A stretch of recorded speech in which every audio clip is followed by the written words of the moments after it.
Oi, pessoal. Nossa aula hoje vai ser voltada para astronomia, explorando o universo. Sou o professor Enildo Júnior e faço parte da Rural Tech, unidade à distância. Legal? Então, vamos para o nosso roteiro de aula hoje. Nós temos os nossos conteúdos, que serão propostos como construir o conteúdo do universo, galáxia, sistema solar e planetas, conhecer a história da origem do universo segundo a teoria do Big Bang e identificar as diferenças das teorias do sistema solar. Legal? Os objetivos será determinar, conhecer os principais corpos celestes, fenômenos que originam fora da atmosfera da Terra, bem como a formação e o desenvolvimento do universo, compreender a composição das características do sistema solar, sendo fundamental iniciar a nossa compreensão dos fenômenos astrônomicos. Então aqui nós vamos trazer um breve relato histórico, não é isso? Falando sobre quem descobriu, quem começou com a astronomia. Então, o breve relato é: os primeiros registros astronômicos são aproximadamente de 3.000 anos antes de Cristo e devem-se aos chineses, babilônicos, egípcios. O ápice da ciência antiga ocorreu na Grécia, por volta de 6.000 a.C. a 400 anos antes de Cristo, onde houve uma era assim, de muita movimentação e muita exploração. O pessoal fascinado daquela época pelas estrelas. Formar os primeiros a falar das esferas celestes, a forma dos primeiros povos, no caso, a falar sobre a esfera celeste e considerar que girava em torno dela. Então, o que é a astronomia? É a ciência que estuda o universo com o objetivo de saber a estrutura e sua evolução. E aqui nós temos aqui a nossa Via Láctea, belíssima. Essa daí é a nossa casa.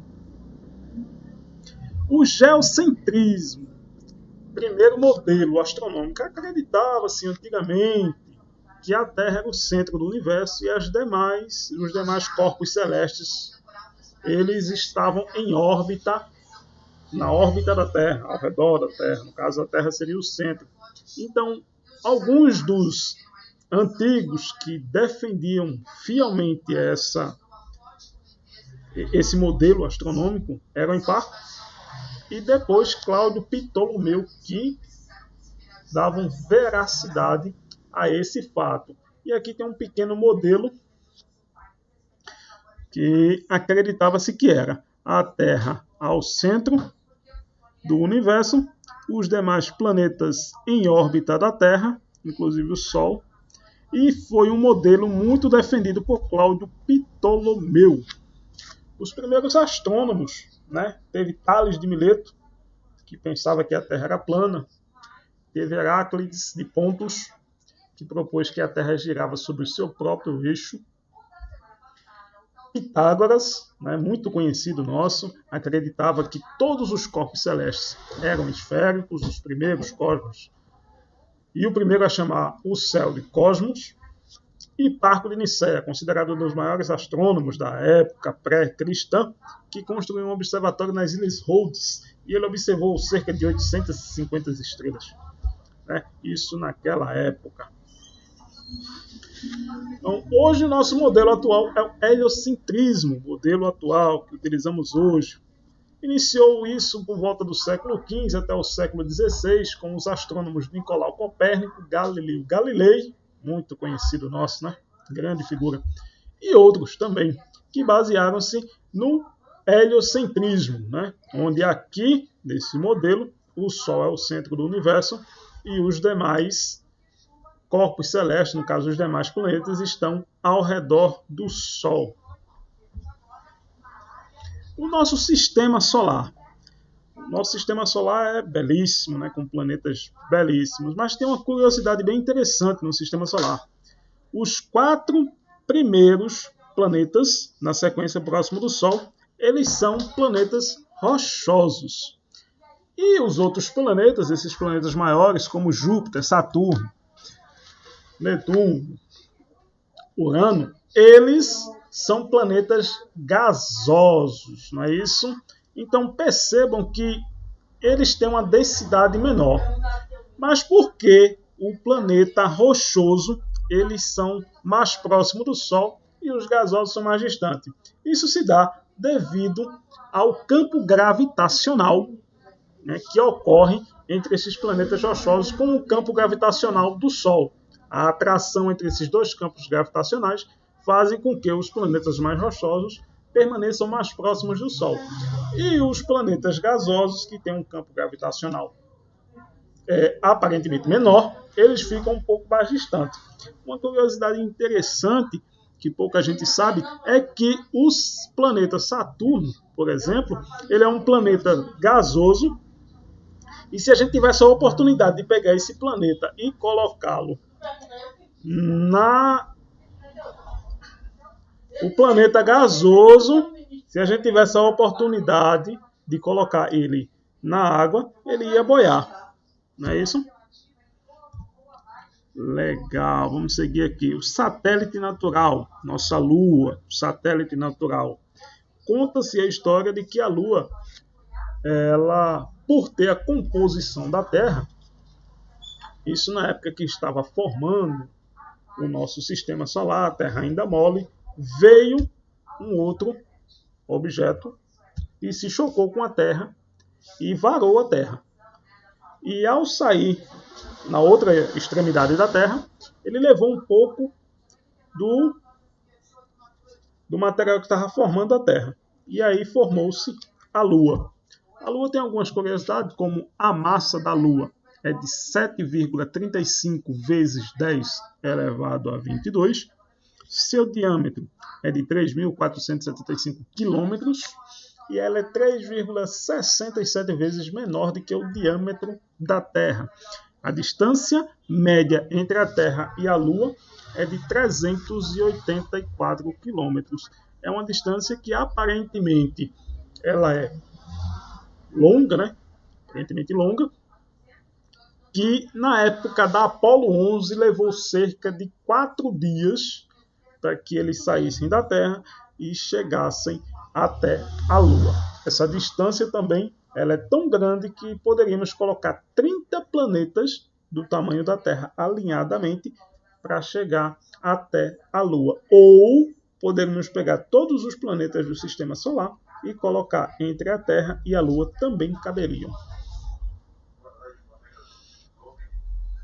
Nossa viagem no espaço.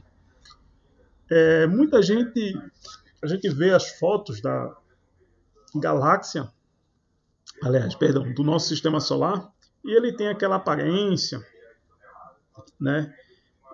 O Sol no centro, os planetas ao redor, mas na verdade estamos em uma viagem.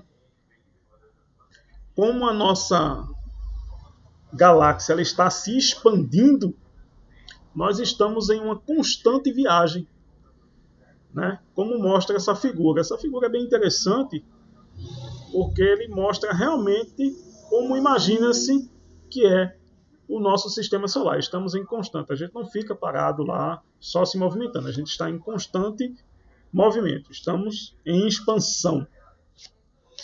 As galáxias e seus modelos.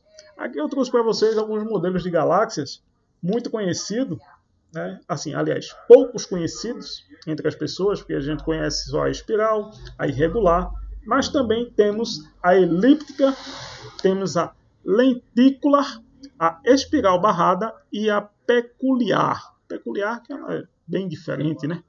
Aí existem esses modelos de galáxias até então. Mas a gente sabe que as galáxias estão bem distantes. A mais próxima da nossa é a galáxia de Andrômeda. E a gente sabe que o nosso usamos a distância de anos-luz, que é baseada na velocidade da luz. Então, o que é? Uma unidade de medida astronômica. Velocidade da luz, anos-luz, é uma unidade de medida astronômica. Qual é a velocidade da luz? A gente sabe que a velocidade da luz mede 300 mil metros por segundo. Isso arredondado. Na verdade é 299 e alguns números, mas arredondamos para 300. E um ano-luz equivale a 9 trilhões, 460 bilhões, 800 mil quilômetros. É um número extremamente alto.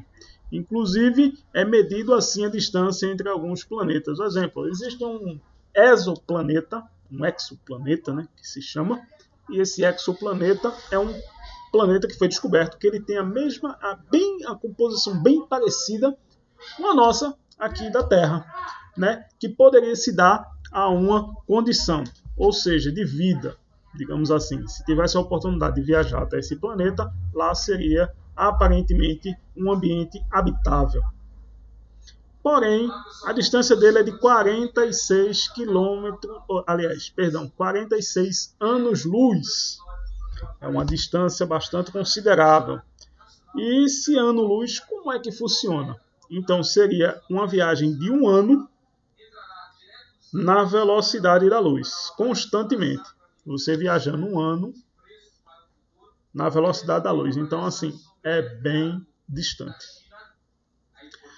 Seguindo um pouco mais para frente, vamos falar de um experimento, né? Essa aula, além de ter um conteúdo relacionado teórico, nós também temos um experimento para ser apresentado. E o meu experimento trata-se das fases da Lua. E os materiais utilizados são uma caixa de sapato, uma bola de isopor, uma tesoura, uma lanterna, um canudo transparente, uma pequena tinta preta e um pincel. E como funciona? A montagem do experimento é bem simples. Nós vamos abrir a caixa e vamos pintar todo o interior da caixa de preto. Usando a tinta preta, nós vamos pintar todo o interior da caixa de preto. E vamos fazer aqui, numa lateral da caixa, fazemos um furo maior. E embaixo podemos fazer, ou embaixo ou ao lado, fazemos outro furo menor. Aqui na outra lateral, fazemos um furo, na outra também e na outra também. Ao terminarmos de fazermos esse furo, nós vamos colocar a nossa bolinha aqui no centro, aquela bolinha de isopor que vai representar a Lua. Encaixaremos a lanterna nessa posição maior e aí nós vamos fechar a caixa e estará pronto o nosso experimento. Aqui temos aqui o experimento já pronto, com aquele material já confeccionado. Então, pessoal, como eu havia dito a vocês, aqui está nosso experimento já pronto, nossa caixa já confeccionada, tá certo? E dentro da caixa nós temos essa bolinha, que vai ser representada a Lua, obviamente, e nós temos a lanterna, que vai representar o Sol. Então nós vamos ligar aqui a lanterna, tá certo? Vamos fechar a caixa. E aqui a gente vai ver a mágica acontecendo. Deixa eu focar aqui para vocês. Aí lá nós temos a Lua, tá certo? Na fase da Lua cheia. Nós temos a Lua na fase da crescente, não é isso? Temos aqui a Lua na fase nova, tá? E girando aqui, nós temos ela minguante. Legal? Espero que vocês tenham gostado. Esse experimento aqui dá para você aplicar no ensino fundamental e dá também para você fazer uma brincadeira com o pessoal do ensino médio, né? Porque tem gente ainda que não sabe distinguir lua crescente de lua minguante. Beleza, pessoal? Abraço! Então, pessoal, nossa referência para esse material foi utilizada essa que vocês conseguem ver, certo? Bons estudos. Deixei aqui uma frase do saudoso Albert Einstein, que eu gosto muito dessa frase. Eu tentei 99 vezes e falhei, mas na 100ª eu consegui. Legal? Eu agradeço a vocês, bons estudos e até a próxima.